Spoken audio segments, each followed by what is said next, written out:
ওগো বউ, এবার কি হবে বলো দেখি আমাদের। 3 দিন ধরে এক নাগাড়ে বৃষ্টি পড়েই যাচ্ছে। ওদিকে যে জমি রাস্তা সমস্ত কিছুই জলের তলায় ডুবে গেছে গো।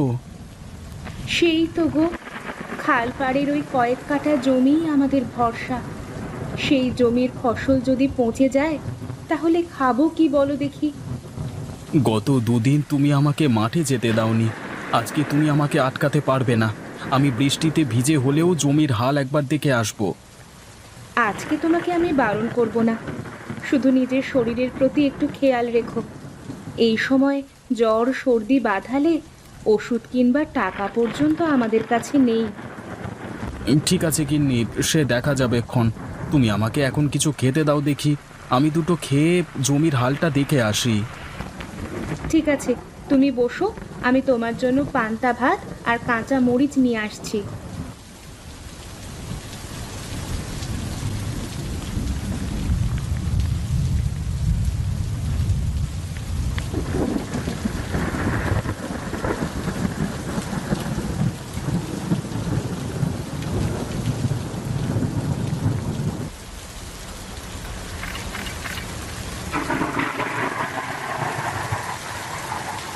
ঠিক আছে গিন্নি, তুমি বাড়িতে থাকো, আমি চট করে একবার মাঠ থেকে ঘুরে আসি। সাবধানে যেও, যা জল বেড়েছে তাতে সাপ খোপ জলের উপর ঘুরে বেড়ানো আশ্চর্য কিছু নয়। বেশ বেশ, সে তুমি নিশ্চিন্তে থাকো।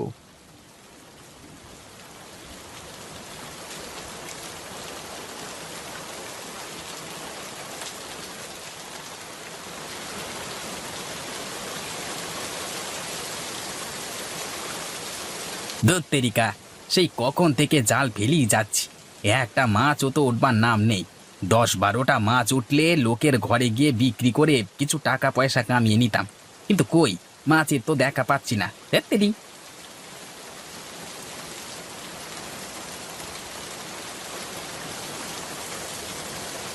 না, এ যে কোনটা মাঠ আর কোনটা পুকুর সেটা তো আমি ঠিক করে বুঝতে পারছি না। জলের যা স্রোত দিচ্ছে, তাতে তো একবার ভুল জায়গায় পা পড়লেই স্রোতে ভেসে চলে যাব। আরে ও গোপালদা, এই বন্যার সময় চললে কোথায় তুমি? স্রোতে ভেসে মারা পড়বে যে। হ্যাঁ গো হারান ভাই, ওই ভয় তো এগোতে পারছি না। এখন জমিটা একবার দেখতে যাব ভাবলাম, কিন্তু কোনটা জমি কোনটা নদী কিছুই তো বুঝতে পারছি না। জমি বলতে তোমার সেই খালপাড়ের জমিটা নাকি? হ্যাঁ গো, সেই জমিটাই বটে, কিন্তু এখন কি করব বলো দেখি। না না, মাথা খারাপ নাকি? এই সময় ওখানে যাওয়া মানে বিপদকে নিজের কাছে ডেকে আনা। সে তো বটেই, তা তুমি এখানে ডিঙি নিয়ে কি করছো? মাছ ধরছো নাকি? হ্যাঁ, মাছ ধরতেই তো এসেছিলাম, কিন্তু দুর্ভাগ্য, জানি না কেন একটা মাছও উঠলো না। মাছগুলো সব গেল কোথায় কে জানে। আচ্ছা হারান ভাই, তুমি যখন মাছ পাওনি, তাহলে তোমার ডিঙিতে করে একবার আমার জমিটাতে ঘুরে আসা যায় না? হ্যাঁ, সেটা হতে পারে। এখানে তো শুধু শুধু সময় নষ্ট করে লাভ নেই, তোমাকে নিয়ে গেলে বরং তোমার উপকার হবে। আচ্ছা এসো এসো, ডিঙিতে উঠে এসো।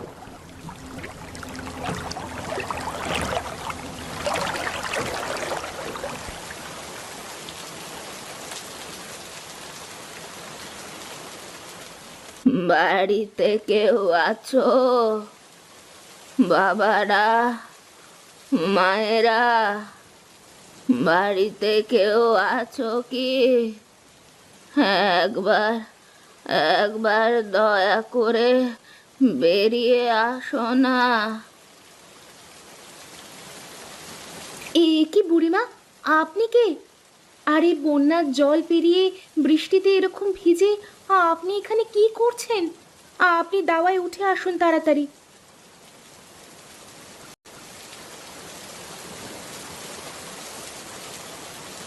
হ্যাঁ বুড়িমা, এবার বলুন তো, আপনি এই বৃষ্টির সময় ভিজে ভিজে অসুস্থ শরীরে এদিক ওদিক ঘুরে বেড়াচ্ছিলেন কেন?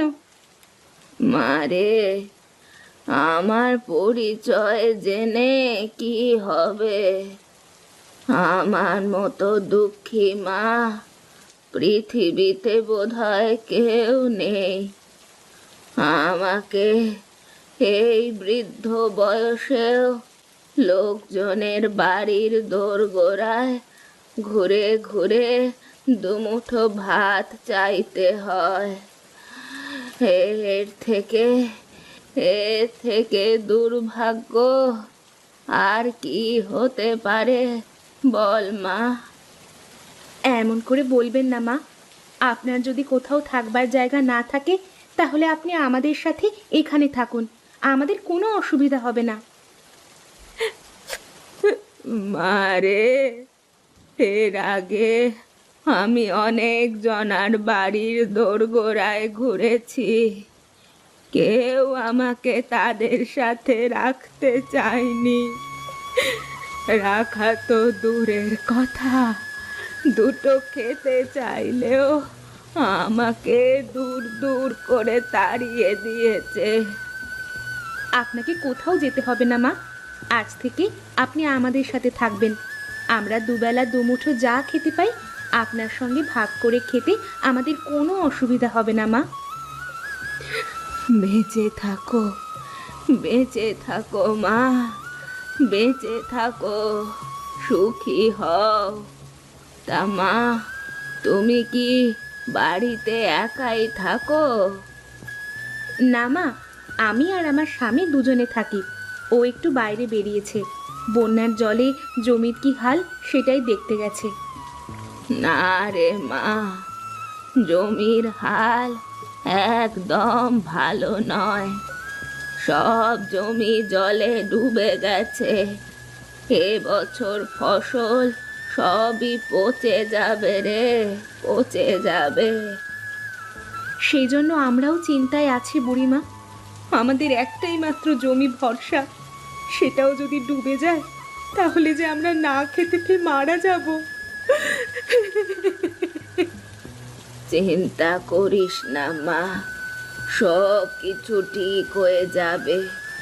তোদের খাওয়া পড়ার কোনো অভাব হবে না।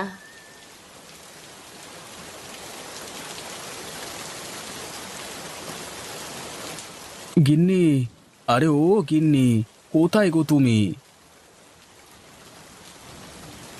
এ কি গিন্নি, এই বুড়িমাকে? তুমি বাড়ি থেকে যাওয়ার পর উনি বৃষ্টিতে ভিজে ভিজে আমাদের বাড়িতে এসে পৌঁছেছিলেন। ওনার যাবার কোনো জায়গা নেই, তাই উনি আজ থেকে আমাদের সাথেই থাকবেন। তা বেশ করেছো গিন্নি, কিন্তু গিন্নি এদিকে তো খবর ভালো নয় গো। বন্যার জল যে খাল ছাড়িয়ে এক মানুষ ওপর দিয়ে যাচ্ছে, আমাদের জমির কোনো অস্তিত্ব পেলাম না গো। এবার তাহলে কি হবে? কিছু না করলে যে বাড়িতে চাল ডাল কিনবারও পয়সাটা নেই। হ্যাঁ, সেটাই তো ভাবছি গো গিন্নি। এখন ওপরওয়ালাই কৃপা, ভাগ্যে যা আছে সেটাই হবে। অত অত দুশ্চিন্তা করো না বাবা, সকালটা হতে দাও, দেখবে সব কিছু ঠিক হয়ে যাবে। কিন্তু সকালে কি করে ঠিক হবে সব কিছু বুড়িমা? তুমি শুধু ওপরওয়ালার ওপর বিশ্বাস রাখো, দেখবে উনি সব কিছু ঠিক করে দেবে।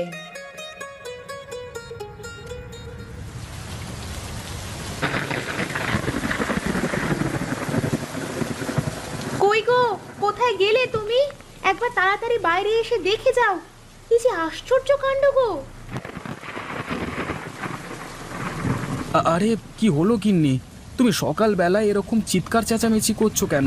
কি দেখে এত চেঁচাচ্ছ? হ্যাঁ, ওগো, তুমি একবার সামনে উঠোনে তাকিয়ে দেখো না, দেখবে তুমিও চিৎকার করতে শুরু করে দেবে। কই দেখি।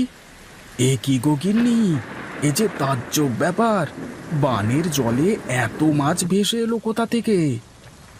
ওগো, যেখান থেকেই আসুক, এ নিশ্চয়ই ওপরওয়ালা আমাদের জন্য পুরস্কার হিসেবে পাঠিয়েছেন। তুমি দাঁড়াও, আমি ঝুড়ি নিয়ে এসে মাছগুলোকে তুলে নিই।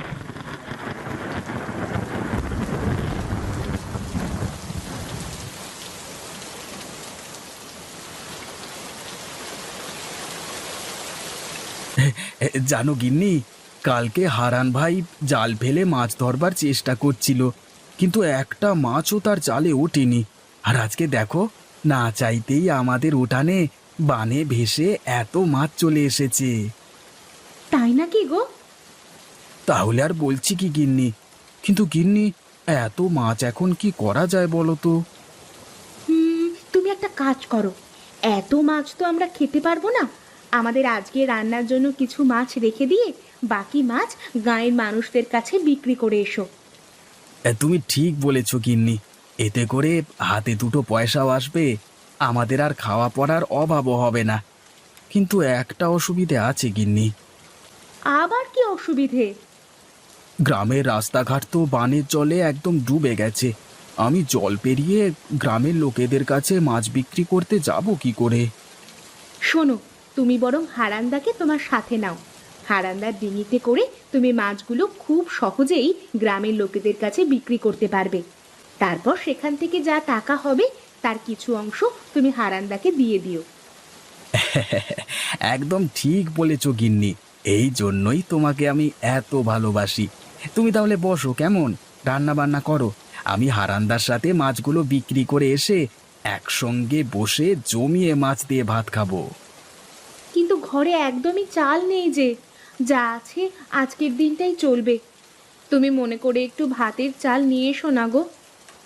আচ্ছা গিন্নি, তুমি চিন্তা করো না, আমি আসবার সময় ভাতে চাল নিয়ে আসবো। আমি এখন চললাম, হ্যাঁ।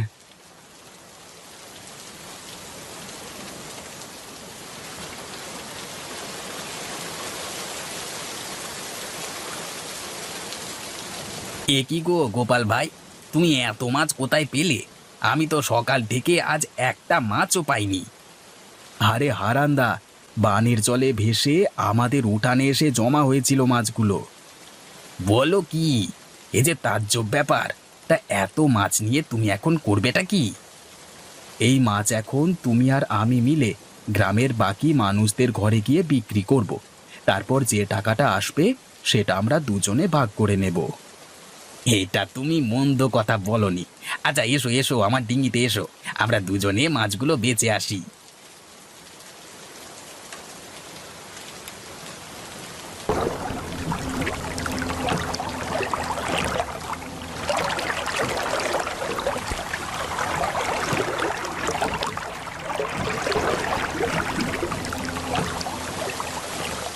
আরে তোমরা দুজন এখন এখানে, কি ব্যাপার? মোড়ল মশাই, মাছ লাগবে, আমরা মাছ বিক্রি করতে এসেছি। আরে হারাম তো দুদিন ধরে মাছ ধরে উঠতে পারে না, আর আজকে এত মাছ পেলে কোথায়? সে অনেক কথা মোড়ল মশাই, আপনি চান তো বাকি যে কটা মাছ আছে সব কটাই আপনাকে দিয়ে যাই, সব মিলিয়ে ওই 1000 টাকার মতো হবে। আচ্ছা বেশ, তাই দাও। এই নাও গোপাল, তোমার 1000 টাকা। আবার মাছ পেলে আমাকে কিন্তু অবশ্যই দিয়ে যেও, হ্যাঁ। আচ্ছা মোড়ল মশাই, অবশ্যই দিয়ে যাব।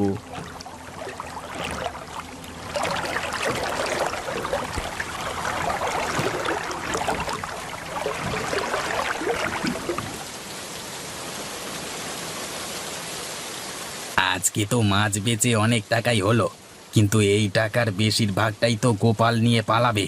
না না না না, এটা তো হতে দেওয়া যায় না। গোপালকে আজকে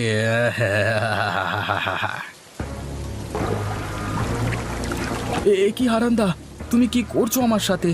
আমাকে বাঁচাও, আমাকে এখান থেকে উদ্ধার করো, না হলে আমি বন্যার জলে ভেসে মারা যাব। হারান্দা, উদ্ধার করো। যদি বাঁচতে চাও তবে আজকের ব্যবসার পুরো টাকাটা আমার হাতে তুলে দাও। আমার আমার 1 টাকাও চাই না হারান্দা, এই নাও তোমার সব টাকা, তুমি শুধু আমাকে বাঁচাও এখান থেকে। তোমাকে আর বাঁচিয়ে কি হবে?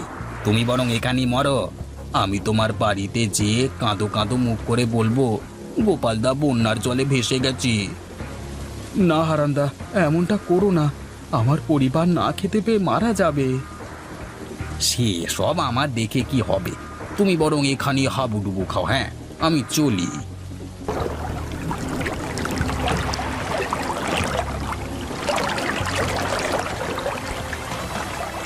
উড়ি বাবা, উড়ি বাবা, এত মাছ হঠাৎ কোথা থেকে এসে আমাকে আক্রমণ করলো? আমাকে আমাকে বাঁচাও, আমাকে কেউ বাঁচাও। গোপালদা, গোপালদা, দয়া করে আমাকে এখান থেকে বাঁচাও। গোপালদা বাঁচাও, গোপালদা বাঁচাও। আমি তোমাকে বাঁচাবার কে বলো? একটু আগেই তুমি আমার জীবন নিতে চেয়েছিলে, এখন শাস্তি স্বরূপ বানের জলে ভেসে আসা মাছেরা তোমাকে জলে ফেলে দিয়েছে। এতে আমি কি করতে পারি বলো? তুমি এখানে হাবুডুবু খাও, আমি বরং বাড়ি যাই।